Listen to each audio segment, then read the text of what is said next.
네, 여러분 안녕하세요. 가을바람입니다. 오늘은 아이온큐 2023년 3분기 실적이 발표가 됐고요. 어닝콜까지 마무리가 돼서 제가 바로 요약으로 만들었습니다. 그래서 아이온큐는 현재 목표를 초과 달성하면서 세대 교체를 하고 있다라고 말씀을 드리면서 시작해 보려고 합니다. 네, 참고로 지금 저희 딸이 이제 막 일어나서 어린이집 등원 준비 중이라서 조금 소리가 날 수 있어요. 그 부분은 양해를 좀 부탁드립니다. 3분기 매출은 6.1 밀리언이 나왔습니다. 그래서 작년 동분기 대비 122% 증가를 했고, 자사 예상치나 전문가 예상치를 훨씬 초과 달성을 해서 애프터장에서 좀 상승을 보여줬는데, 본장에서도 좋은 흐름을 보여주지 않을까 좀 생각이 되고요. EPS 같은 경우는 하회를 했는데 아직까지 요 폭은 크지 않고 그렇게 중요하진 않다라고 저는 생각을 합니다. 3분기 부킹스 할부로 매출이 인식되는 개념인데, 수주 예약 금액이라고도 하고요. 26.3 밀리언으로 현재까지 58.4 밀리언을 올해 달성을 했습니다. 그리고 현금성 투자 자산은 485 밀리언으로 2분기 대비 한 24 밀리언 정도 썼고, 1분기에서 2분기에는 16 정도 썼네요. 그래서 가면 갈수록 현금은 더 쓰는 형태가 나오고 있고, 순적자는 44.8 밀리언이 나왔습니다. 2분기에는 43.7, 1분기에는 27.3으로 한 16 늘었고 20 늘었죠. 그래서 적자 폭이나 이제 현금 쓰는 거는 계속 늘어나고 있다, 당분간은.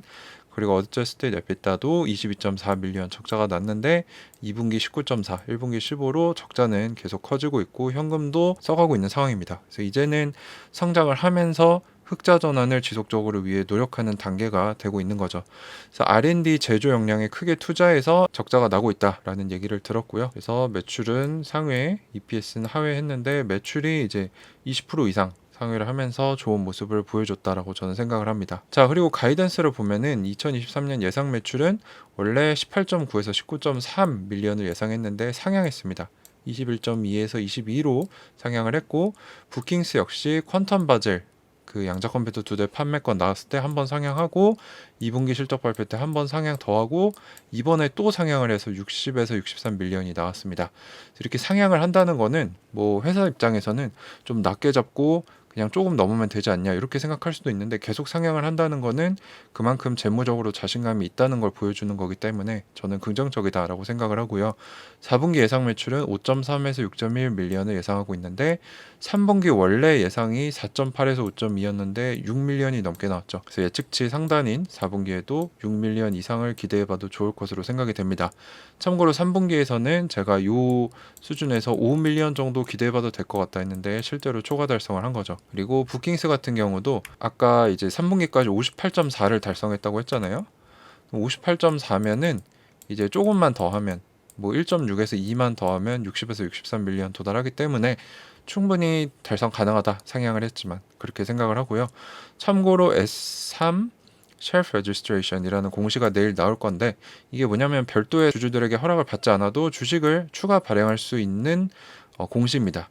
이걸 왜 하느냐? 당장 추가 자본을 조달할 필요는 없지만 앞으로 전략적 성장이나 M&A 기회를 위해서 가까운 미래나 중기적인 미래에 추가 자본 조달을 할 수 있도록 옵션을 가져가는 차원이다 라고 해서, 돈이 부족해서 하는 유상증자는 악재인데 회사가 사업을 잘해서 성장을 위해서 유상증자 하는 거는 호재입니다. 그래서 많은 분들이 그냥 주식 더 나오면 안 좋은 거 아니냐라고 하는데, 좀 더 큰 픽처를, 좀 더 큰 배경을 볼 필요가 있다. 그리고 이 M&A에 대해서 뒤에서 좀 더 얘기가 나왔는데, 본인들 기술적 로드맵 달성에 필요한 기업이 있으면 데려와서 인수하겠다라는 얘기를 지속적으로 하고 있어요. 그래서 아마 조만간에, 작년에 이제 캐나다 인탱그 네트워크스라는 그 양자 얽힘 연결 전문 회사를 인수한 적이 있잖아요. 그래서 앞으로 이런 소규모 기업들을 뛰어난 인재들이 있는 곳을 인수할 가능성이 있다라고 생각을 하고 있습니다. 인수 당하는 게 아니라 아이온큐가 인수하는 옵션을 얘기를 합니다. 자, 상업적 하이라이트 보시면, 기존 고객, 이제 아이온큐 할머니를 판매해서 한 13 밀리언 달러 정도 매출을 발생시켰던 미 공군 연구소에서 2대의 바륨 기반 이온 트랩 양자 컴퓨터를 샀습니다. 그래서 양자 네트워킹 어플리케이션 개발을 위해 25.5 밀리언 달러 계약을 체결했는데, 이 외에도 QWC에서 2대의 기업 수준 양자 컴퓨터를 공개했죠. 35AQ인 아이온큐 포르테 엔터프라이즈와 64AQ 아이온큐 템포. 그래서 64AQ 같은 경우는 특정 분야에서 양자 우위를 줄 것으로 기대되기 때문에 핵심 이정표다라고 생각을 할 수 있고요. 두 시스템 모두 렉 마운트 형태로 서버실에 가보면 이 철제력이 올려져 있는 거, 고객들의 기존 데이터 센터에 쉽게 통합이 가능하다는 장점을 가지고 있고, 이 외에도 자파타 AI와 미국 다르파 함께 기존 계약이 연장됐다고 합니다. 그래서 뭘 하고 있냐면 차세대 양자 컴퓨터들의 벤치마크를 만들겠다. 그래서 지금 각 기업들이 너무나 비밀리에 본인들의 양자 컴퓨터를 개발하고 있기 때문에 뭔가 이 통용돼서 사용할 수 있는 기준을 만들고 있고 거기에 이제 AQ가 좀 사용되고 있다라고 해요. 그래서 이런 부분에서 아이온큐의 실용성 면이 입증이 됐다라고 생각하고 유일하게 양자 하드웨어를 만드는 기업들 중에는 수년간 계약을 체결했습니다. 그리고 어제 나온 소식인데 2023년 딜로이트 테크놀로지 패스트 500 리스트에 아이온큐가 올라갔습니다. 여기는 이제 매출이 얼마나 많이 늘었느냐를 보는데 32등이 됐고 2019년부터 22년까지 3년간 5,500% 가까운 매출 증가가 나오면서 이 아이온큐뿐만 아니라 양자 컴퓨팅 산업이 빠르게 성장하고 있음을 보여주는 증거가 됐다라고 얘기를 하고 있습니다. 그리고 기술적 하이라이트 보시면 애널리스트 데이, 이것도 제가 라이브 했었죠. 64AQ를 오류 수정 없이 하위 호환 기술인 오류 완화 기술로도 도달 가능하다라고 했는데 이게 왜 중요하냐면 오류 수정은 큐비트가 많이 들어갑니다. 또 오류 완화는 큐비트가 덜 필요하기 때문에 충분히 달성할 수 있다라는 자신감을 보여줬고요. 기존의 이테리뷴이라는 소재 원자를 써서 양자 컴퓨터를 만들었는데 이제 바륨으로 하겠다라고 했는데 현재 이테리뷴으로 달성한 최고 수준을 바륨으로도 달성을 했습니다. 29AQ. 그래서 바륨을 왜 쓰려고 하느냐?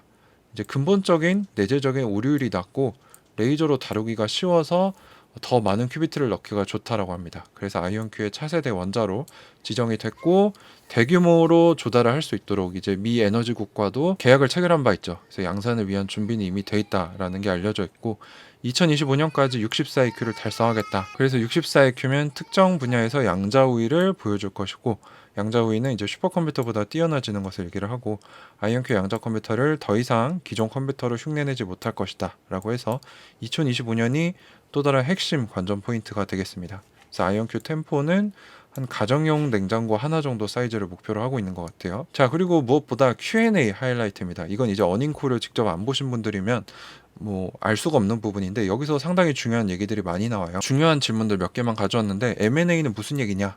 라고 해서 답변을 봤더니 아이온큐의 기술적 로드맵을 달성할 수 있도록 해주는 기술이나 기업이 보이면 관심을 가지고 검토하고 있다.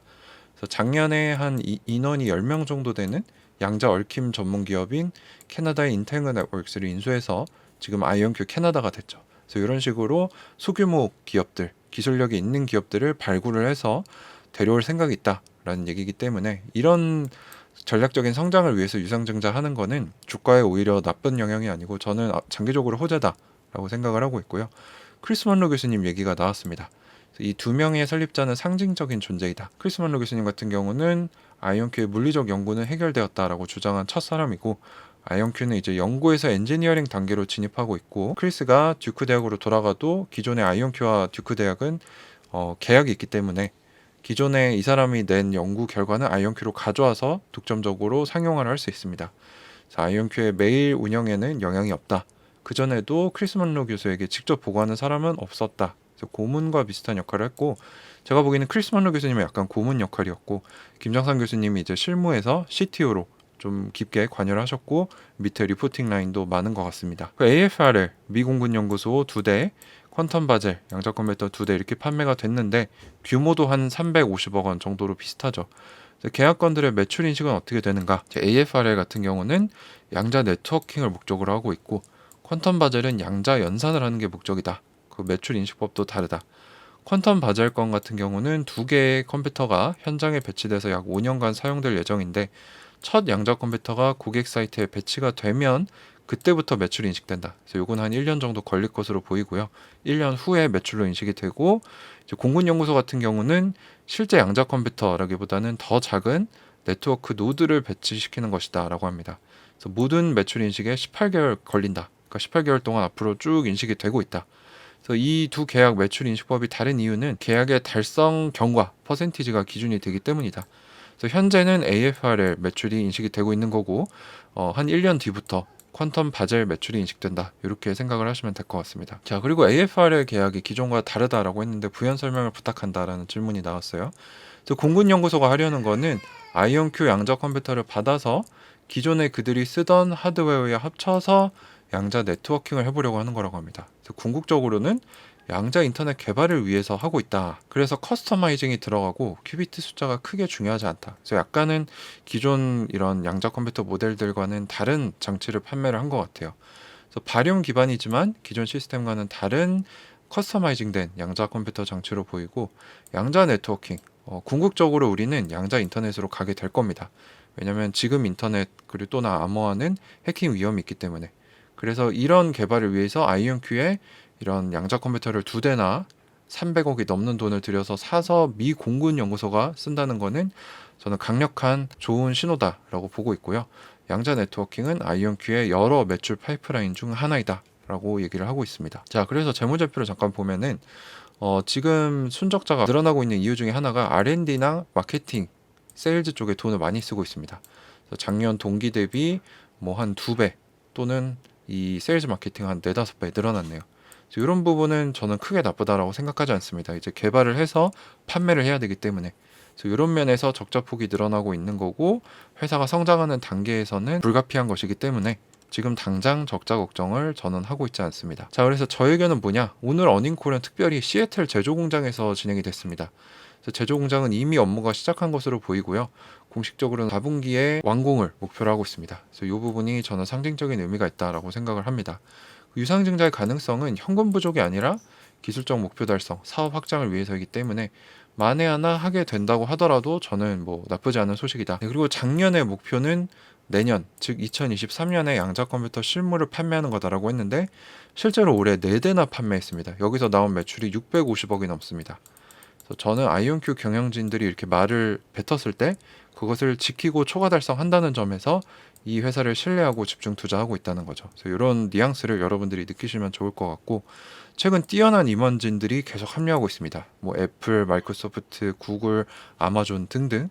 그래서 아이온큐의 세대 교체가 이루어지고 있는 거죠. 그래서 크리스 먼로 교수는 사퇴했지만 큰 영향 없이 잘할 수 있게 이제 실질적인 능력과 경험을 갖춘 전문가들이 빅테크나 경쟁사에서 계속 넘어오고 있다. 이런 흐름이다라는 거고요. 상장 3년 안에 누적 1억 달러 부킹스를 달성했습니다. 그리고 매출 파이프라인이 다양화되면서 커지고 있고, 가이던스도 지속 상향, 그리고 기술적 모멘텀이 기존 예상을 초과하고 있다. 이 3가지를 피터치프맨 사장님이 강조를 하셔서 초기 스타트업이지만 이제 빅테크를 꿈꾸면서 나아가고 있는, 그리고 잘하고 있는 아이온큐의 모습을 잘 요약을 해주셨어요. 저의 총평은 아직 초기라 매출 자체는 미미합니다. 근데 우리가 봐야 될 거는 성장세라는 거죠.